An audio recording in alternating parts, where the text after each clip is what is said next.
At yun na. Attorney, kasama pa rin natin of course si Miss R and Dictus Rex. Yes, oo. Sige, huwag natin sila pakawalan ha, kasi maghingi tayo ng opinion sa kanila para pagka medyo libelous na dating, sila yung, diba, maghingi tayo ng opinion sa kanila. Okay? Sige. Ang pag-usapan din naman natin tamang-tama yung drama eh. Okay. Partner. Kasi napapanahon ngayon yung tungkol sa usapin ng Quarry. flood control. Flood control, yan. Oo. Ha? Kasi, okay na tayo. Pwede tayo mag-start? Sige, go, Attorney Claire. Ayan. Oo. Hindi kasi ganito. Kailangan, nasa na ba? Wait lang ha. Oh, wait. Meron kasi dito, topic partner. Parang, nasa na ba yan? Ito. Alam mo ba to, Miss R and Addictus Rex? Yung? Itong, question ni Villanueva. Partner, pinadala ko sa iyo yan. Ay, okay po. Sige, check. Kino-question ni Villanueva, yung DPWH, nasaan daw yung 61.42 billion na flood control para sa Bicol. Nakita ko lang dun sa social media na yung sa Bicol region, sabi 9 billion yung flood control program sa Bicol region for 2023 or even 2024. Hindi po totoo yun kasi in 2023, sa DPWH alone, 29.4 billion ang budget. This year, for Bicol Region 2024, ang budget for flood control ng DPWH ay 31.9 billion. So 2023 and 2024, meron kang 61.42 billion na budget for flood control in Bicol Region alone. So ito dapat tignan nating mabuti sa budget deliberation kung saan ba talaga napupunta ito. May impact ba talaga itong ginagawang flood control projects and programs ng ating pamahalaan. Very concerning yung na hindi lang, I mean all parts of the country are now affected, no? Parang makikita natin doon klarong-klaro na hindi na po uubre yung mga band-aid solutions and itong mga relief operations na laging ito na lang yung pag-iisip natin na sige, band-aid solutions, tapos pagka nabaha, bigay tayong relief goods o dalhin sa evacuation centers.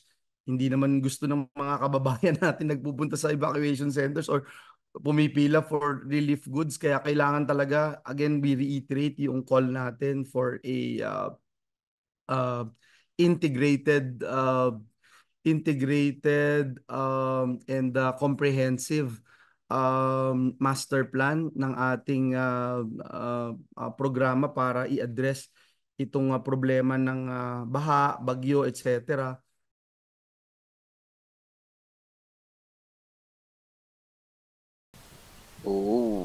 Ay, na lang po yan, no? Yes, kailan ba to? Wait lang. October 25, yes. Oo po. Hindi ko pa napapanood dyan. Sinasabi dito, nagtataka daw siya. Hindi daw niya hindi mapigilan ang sarili na magtaka siya. Okay? Kung nasaan yung billions worth flood control budget for Bicol noong 2023 at 2024. Diba? Totoo naman eh. Kung 2023, 2024, yun daw yung sa Bicol region. Yes. Okay? So, sabi pa dito, sabi niya, okay. Sabi nito, speaking to reporters in a virtual press conference on Friday, the center refuted circulating claims on social media that the Bicol region had a 9 billion flood control budget. This is not true. Sabi nito, Villanueva. Sabi niya, 29.4 billion ang sabi niya na budget. Okay. Nasa 2023 dito sa DPWH para dito sa flood control. Okay? So, ang sabi niya pa, so in other words, for 2023 and 2024, you have 61.42 billion budget for flood control. Okay. Sa Bicol region lang. Okay? Alone. Pero, so, isipin natin, okay, sabi niya, kaya siyempre, inisip niya, ba't di ganun kataas yung baha sa Bicol? Merong merong budget, Bilyones sa pinag-uusapan nating budget dito. Okay. Pero, anong sabi ni Saldico? Siyempre, ano naman si Saldico, di ba? Taga Bicol to, di ba? Anong party list ito? Bicol ako? Ako Bicol, oo.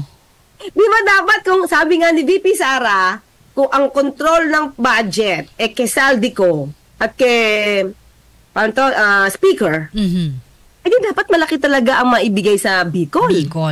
Actually, pangalan pa lang niya, ako Bicol, di ba? Dapat doon mismo. Oh. Di ba? Budgetan niya yung Bicol kasi parang hindi na maranasan. Kasi mga kayubi, Addictus Rex and Miss R, sabi ni Chuck, si Chuck kasi di ba taga Bicol to, especially sa Naga. Bata pa lang daw siya, nakikita niya na yung dumadaan na parang sasakyan na parang Bicol River Basin Rehabilitation something. Okay. Palabas. In other words, hindi na siya new, hindi na siya bago. Kasi alam na nila na itong Bicol, may Bicol River Basin talaga. Pero sabi, bata pa lang siya, pero ba't ano nangyari? Ba't hanggang kaya meron pa rin? Diba? So, bakit? Katulad niyan, ito naman hindi naman tayo namumulitika. Pero, alam mo, yung mga governor dyan, sila lang naman din. 3 generations na, puro Villafuerte. Di ba? Yes. Lang, makikinig ako kung sino pa. Fuentabella. Papalit-palit lang. Fuentabella, yes, attorney. Saan nyari? Bakit hindi kayo lumalago? Di ba? Yun lang naman, 3 generations papalit-palit. Kayo lang. Ito yung sasabi ng ating political dynasty. Dynasty, yes. Tapos, improvement. Sila daw yata, sila lang nag-i-improve. Tingnan lang natin, gano'n na ba sila kayaman? Yun ang tanong natin, ano na kayo kayaman? Kayo mga politiko dyan, sa Bicol. Okay? Sige, ano sabi pala sabi ni Zaldico? Sabi niya, contrary to rumors, di ba? Contrary sa mga chismaks. Mga chismaks. Sabi niya, yung yung Bicol daw, isa sa mga area na nakaka-receive ng smallest allocation for national road infrastructure and flood control projects. So, kumbaga, hindi daw totoo yung sinasabi ni Villanueva. Sabi niya kasi, ito pa, syempre pinagtanggol niya si Romualdez, di ba? Sabi niya, walang katotohanan na merong billion peso appropriation for Bicol flood control. Okay? Sabi niya, in fact, the region's funding for national roads and flood control are among the smallest in the country. Yan, maliit. Tapos, ang sabi pa niya, ito pa, sabi niya, said, the administration of Marcos administration's infrastructure strategy, prioritizes ini-integrate na daw flood control measures. Okay, hindi ko maintindihan ito. Anong ibig niya sabihin dito? With sustainable water management to enhance food security. Okay? Ang sabi pa niya, yung flood control initiatives daw are connected to NIAS, National Irrigation Administration. Okay? Pero ang tanong kasi natin, sige na, maganda na explanation mo, ano nangyari sa billions? Diba? Ano nang ginawa mo, Saldico? Dapat ituro na natin si Saldico diba? Gabicol ka Dapat ipagtanggol mo yan. Anong budget meron dyan para sa flood control? Dahil importante yun, Attorney Claire, gaya ngayon, may bagyo. Yan, problema tuloy ngayon. Yes, oo. Alam mo, ito sabi pa niya, may sabi pa siya dito, ito, nagpo-point na naman siya kay Duterte, partner. Addictus Rex. Nandiyan ba si Addictus Rex? Addictus Rex. Sabi niya, ito for the first time, ito pa nga sabi nga daw, ito pa, credited the Romualdez-led Congress for curbing unnecessary flood control expenditures. So siguro dapat ito mapag-usapan. Kung totoo, na na-lessen yung unnecessary flood control expenditures. Kung billions naman na nakalaan, so dapat nilang patunayan, nasaan na yung billions? Wala ba dito? Na kanino? Diba? Kasi kung nakalaan ito para sa DPWH, kasi mga ka-UB, Addictus Rex and Miss R, partner. Yes po. Meron kasing isang hearing, ang DPWH. Meron ito lang. The 18 major river basins have been referred to repeatedly in the past, but you have also admitted on your part, Mr. Secretary, that they're in various stages of preparation and that in many cases they're not integrated. And that therefore, did they focus on flood-prone areas for social mitigation, also for the environment? The interventions, have they already been provided? Or are we still in the process of study? As your submission in the NEP would indicate, puro feasibility pa lang. Alin ba rito ang kumpleto na at pinagsama-sama ba to? Your Honor, as I mentioned, I think the updating of the master plan is still ongoing in some aspects. And so there's an admission on the part of the DPWH that in fact a national flood control master plan still does not exist. Tama po ba yun? Kasi hiwa-hiwala yung 18 eh. Hindi naman sila pinagdugtong-dugtong. Hindi pa naka-align sa MMDA, meron sarili-sarili rin at pira-piraso yung ating LGU. Tama po ba yung sitwasyon? Well, to some extent, that's correct, Madam Senator. But what I'm saying is actually there has been master plans before that were carried out. And now I understand, and I've seen the record in the department, that is now being updated. So hindi ko alam kung ito din yung nangyayari dito sa flood control. Kasi kung lumalabas, sabi ni Senator Villanueva, 29 billion something, na tama ba? 29.4 billion. Oo, di ba? For the 2 years, di ba? Nasa na to? Yun ang tanong. Di ba? Tanong yan eh. Tapos, paano ma-credit yung Romualdez-led Congress? Sabi niya, itong Kongreso sa pamumuno ni Romualdez, na nakalasin ng unnecessary flood control expenditures. So, tanong lang naman natin, ito pa, ang problema kasi kay Saldico, pinopoint out niya ulit si Duterte. Naku, alam na natin, may problema rin naman yun. Sige, mamaya, take upin natin si Duterte. Sabi niya kasi dito, pointed out that this approach kinontra daw yung Duterte administration na nag-allocate ng 51 billion for Davao. Ano to? Yung 51 billion ba ito? Ito yung binigay kay Pulong? Kasi may 51 billion si Pulong, right? Diba? Addictus and 51 billion. 51 billion. So, kinoconnect niya ba? Itong sabi niya kasi, pointed out that this approach contrasts with the Duterte administration which allocated 51 billion for Davao. Wow. Yun ba yung 51 billion ni ano? Ni Pulong? Okay, and nearly 200 billion for rock netting over 3 years. Oh. Often without ensuring alignment. Pero parang malabo ito teka lang nagugulan ako kay Saldico. Ang pinag-usapan kasi natin dito is flood control sa Bicol. Sa Bicol po, Okay. oo. Yep. Bakit napunta doon sa 51 billion for Davao and 200 billion for rock netting? Diba? So, dapat sagutin ni Saldico at hindi lang si Saldico, yung gobyerno mismo. Dapat. Diba yung current administration, ano nangyari doon sa sinisigaw nito si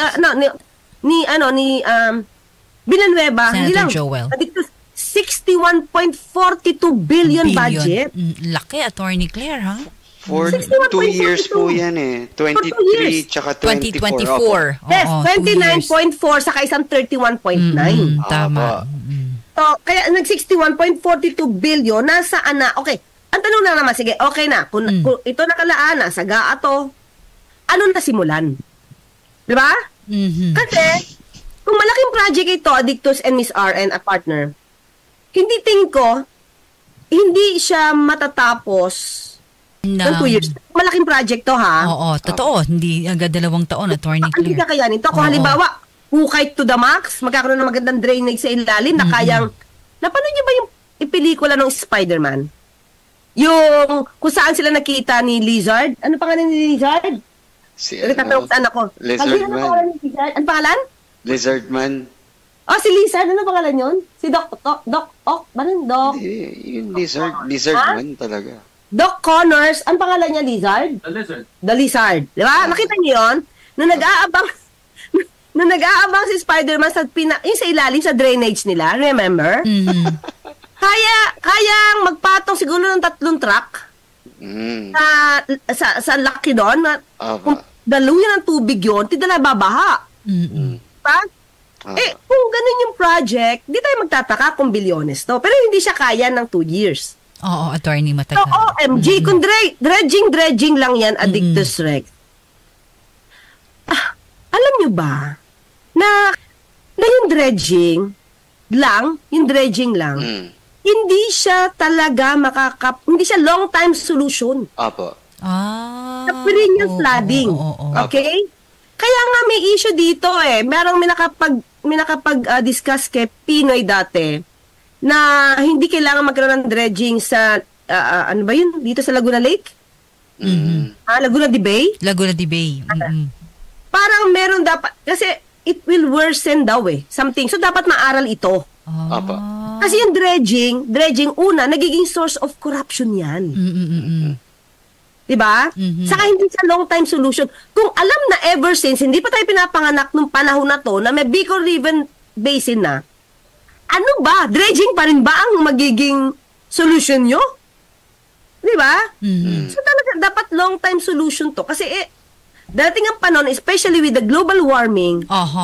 Tsaka, Attorney Claire, taon-taon, Addictus Rex, Miss R, talagang binabayo tayo ng bagyo palagi ang Bicol. Lagi yan, Bicol.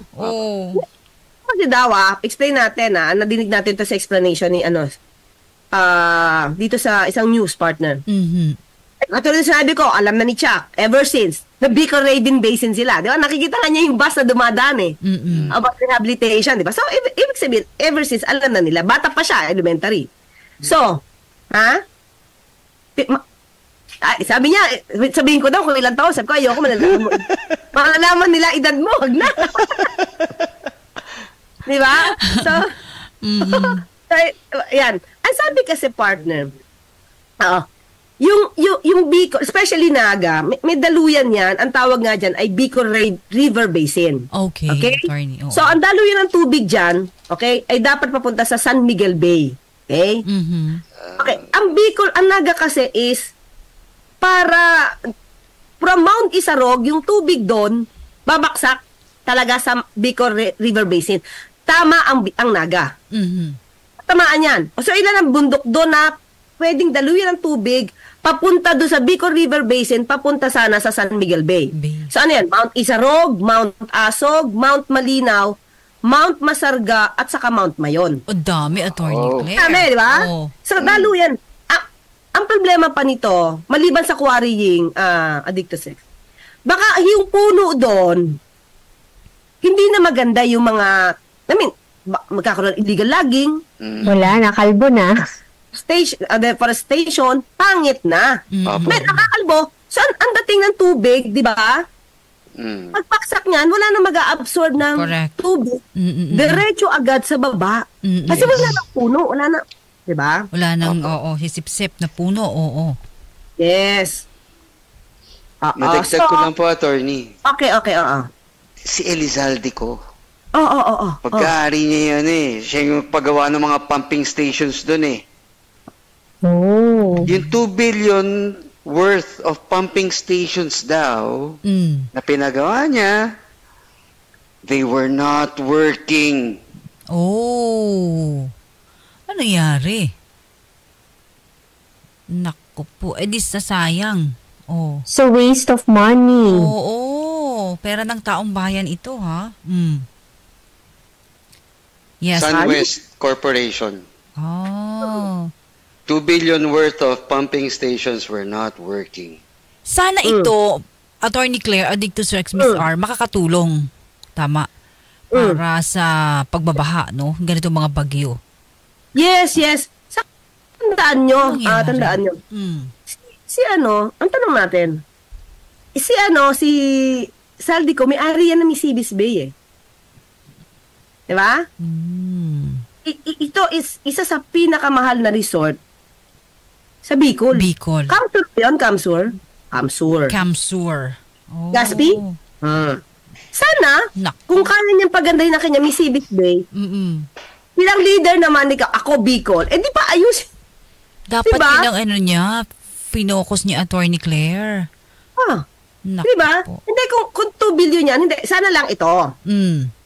Mapakita lang nila with that amount, kung totoong pumunta sa flood control ng Bicol Region, mapakita man lang nila yung ano sinimulan. Ayun. Okay? Oo. Kasi partner, lumalabas dito, ha? Si dating Pangulong Duterte, as early as 2021, nagkaroon sila, ito sabi, nagkaroon ng ceremonial sandbar dredging and bamboo planting along Bicol River. Okay? Pero ceremonial sandbar dredging lang yon. Picture. Tapos. Picture, photo ops, may ginagawa. Photo ops. After this. Diba? Sino ba dumalod dito? Ayan, sabi, the event held in Kamaligan, Camarines Sur, was also attended by TFBBB Bicol Region Ground Commander and National Housing Authority General Manager Marcelino Escalada Jr., Camarines Sur, Governor Miguel Luis Villafuerte. Luis, nangyari sa'yo? Pero attorney, hanggang doon na lamang yun. Wala nang kasunod na... Isasabi ko lang Kaya, Camarines Sur, Governor Miguel Luis Villafuerte. Yan isa pa. And Camarines Sur, tandaan mo to Addictus and Miss R. And Camarines Sur, 2nd District Representative Luis Raymond Villafuerte Jr. Villafuerte ulit. Anyari. Dynasty. Anyari. Villafuerte. Mga Bicolano. Gising. Diba? Yun lang. Pero pagkatapos yung Attorney Claire, hanggang dyan lang, nasan yung naumpisahan? Yun ngayon ang... Diba, ceremonial sandbar dredging. Ano na? Dapat natin malaman ano yung nangyari doon. Oo nga. Alamin natin kung ano yung pondo ngayon. Alamin din natin yung mga nangyari dati. Diba? Hindi lang ngayon. Diba kasi ilan tayo? Magto 2 years lang tayo. Pero syempre billions yun. We have to know. Laki no, attorney. We have to know. Baka naman kasi may nasimulan. Baka. Yes, kailangan makita kung nasaan. Pero attorney Claire, Miss R, Addictus Rex, kung may naumpisahan po, attorney, bakit nagkaganito? Hindi kasi pag nasimulan pa lang at talaga naman hindi pa ganyan panahon. Oo, matagal pa. Okay. Pero dapat may mapakita sila. Man lang, Start, di ba? Continuously, since the time na ito ay na-allocate, saan nangyari sa una? Ang problema nga kasi ngayon, hindi natin alam kung na kanina napupunta yung pondo na yan. Kasi kung puro dredging lang yan, malulusaw yan. Madadali lang sa corruption yan. Opo. Naku, yun ang mangyari doon. Unlike yung may ginawa ka na infrastructure, di ba? May makikita ka di ba? Bakit kayo puro dredging? Ba't hindi na lang magandang drainage? Di ba? Yun naman yun Di ba? Although di tayo eksperto dito, pero sabi nga natin, hindi long-term solution sa flood ang dredging. Yes. Kasi babalik at babalik din yan Babalik at babalik Sayang yan. lang, tama. Sayang lang. Di ba? Ito nga, tanong ko, nakadayo ka na ba sa Dolomite? Manila Bay? Manila Bay? Ako di ko pa kasi napansin Na-wash out na daw po yun. Ano nangyari? Ano na kulay no sand? Actually, Attorney Claire, nito lamang, ganun pa rin naman. Nagkakaroon sila ng mga paglilinis doon. Ganun pa rin naman. Andun pa rin naman. Puti pa rin? Opo. Kasi puti. Oo. Pero hindi natatangay? Hindi natatangay ng... Di ko lang alam ngayon itong bagyong Christine. Oo. Di ba alam ko kasi, di ba? Di ba alam ko matatangay siya? Oo, attorney. Noon yun nung walang bagyong Christine, di ko lang alam ngayon. Alam, feeling ko lang ayoko naman maliitin yung gumawa nito. Pero parang yan yung walang katorya-toryang ginawa.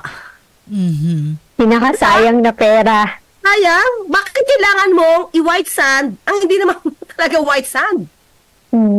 Linisin lang, sapat na. Yes, linisin lang yon. Tapos, isipin mo, pag nilinis mo yun with all the money na in-spend mo, di ba? Sa sand na yan, dinurug-durug mo para maging Dolomite, bay dyan. Kung nilinis mo na lang yan lahat, baka pati kami nakakapag-swimming na. Yung dapat ginawa nila. Kaya Yes. paano mo malilinis to?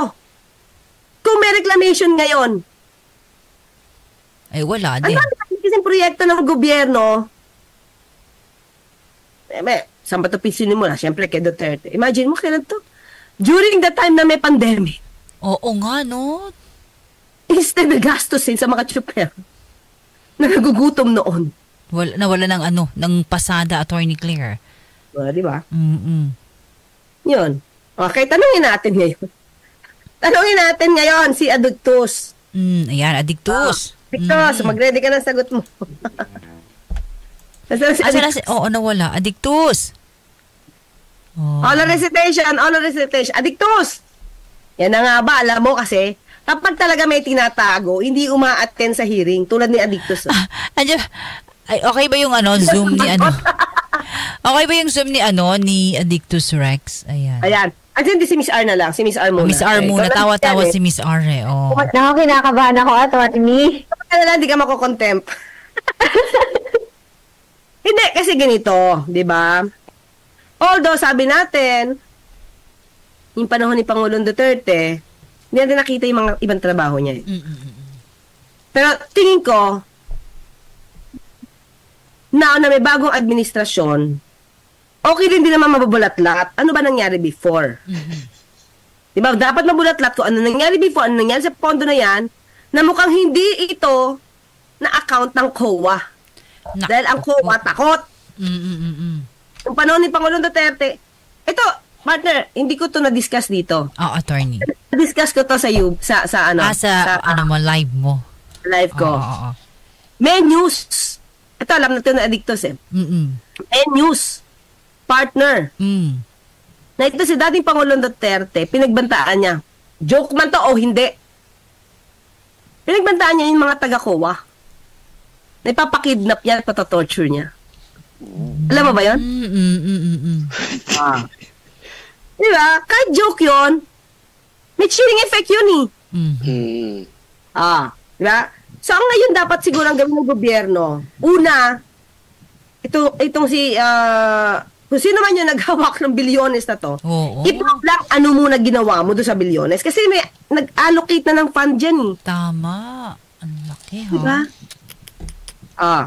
So, DPWH, sa inyo ba napunta yung pondo na to?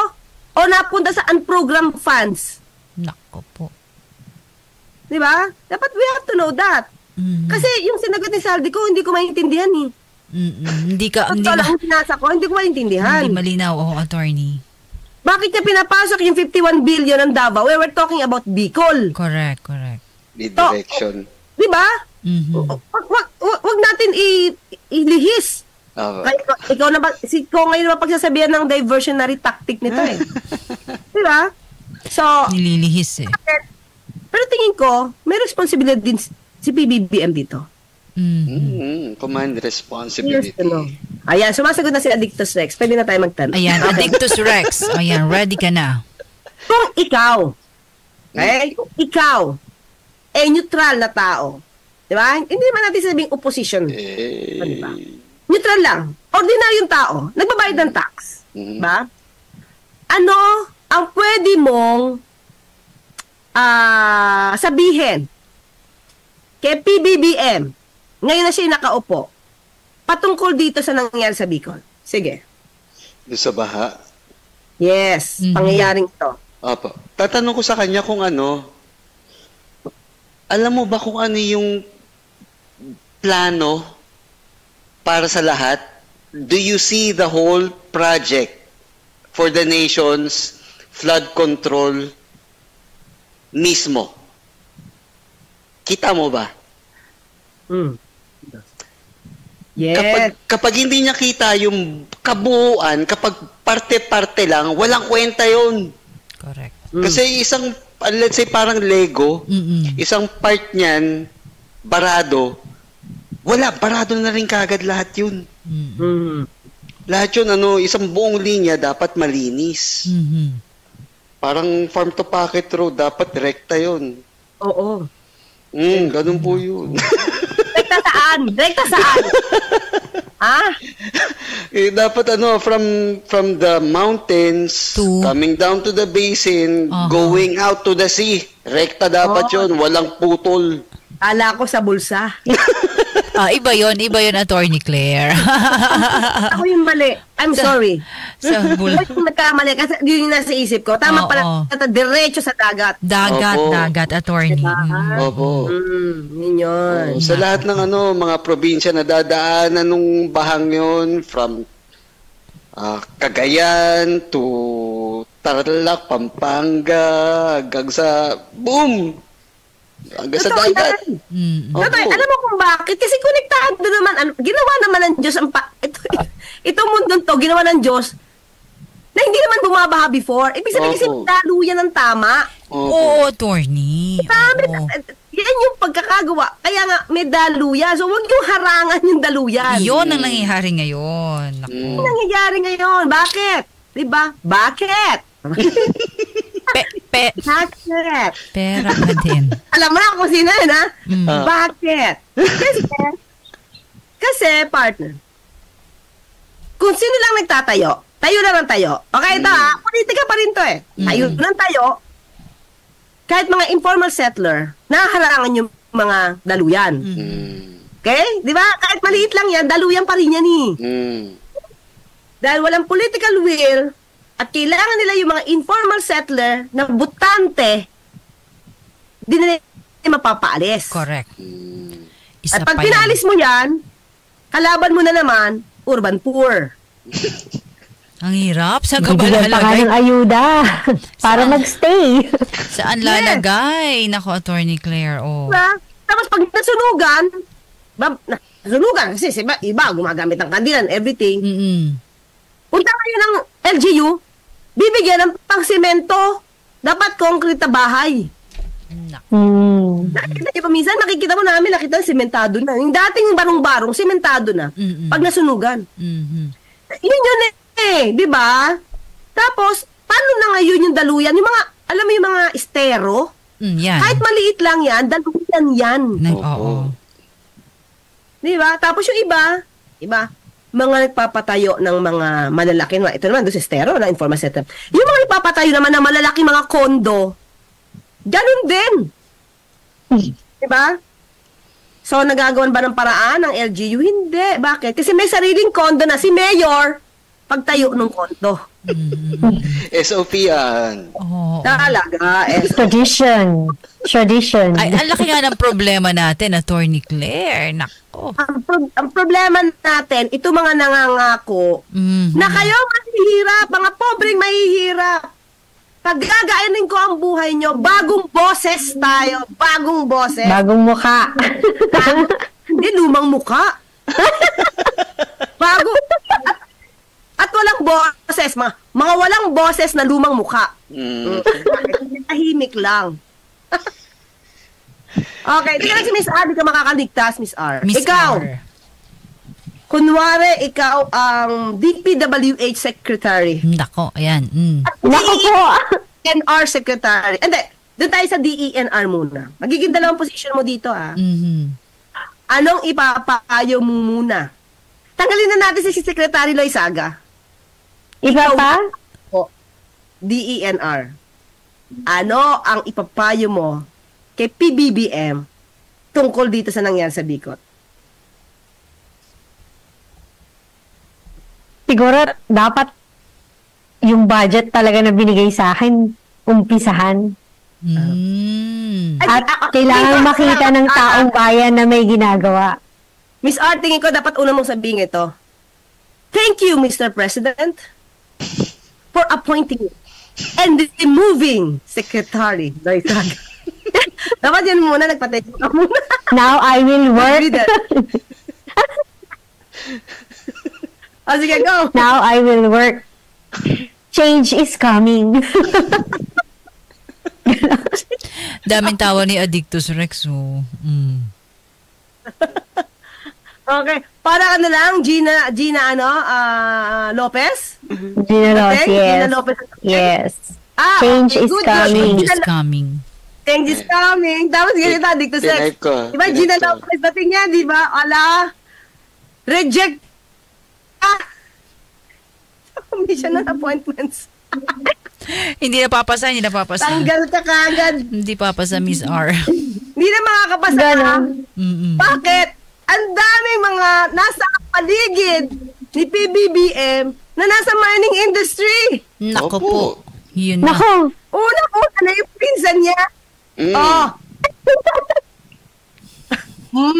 Okay, addicted sex. Ila-live stream ko yan. Go. Yung yan. Ila-live stream ko yan. Gantong nangyayari. Hindi pwede to. Kamag-anak po ba ni BBM si Elizalde ko? Or friend lang? Yun, ano ka ba? Po? Yung sobrang lapit. Ano ka ba yung malapit? Nakamag-anak. Si Tams. Pakicheck lang, oh. Hindi, pakicheck lang, ha. Tayo lang naman dito. Pakicheck lang kung totoo pa to. Kung still nandun pa sila. Ha? Sino? Teka lang, may nagbubulong. Teka lang. Si Tambi po ba yan?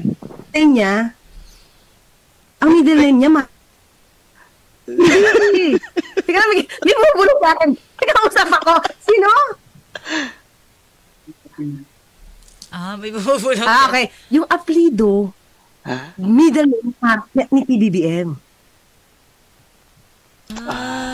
Romualdez. Ikaw nagsabi. Ikaw nagsabi ka na. Wala akong kasalaman ka na. Wala akong kasalaman ka. I-double check nyo. Nandun pa rin? Si Tito ko yata yan eh. Hindi ko yata alam yan ha. Sorry ha. Tito ko yan.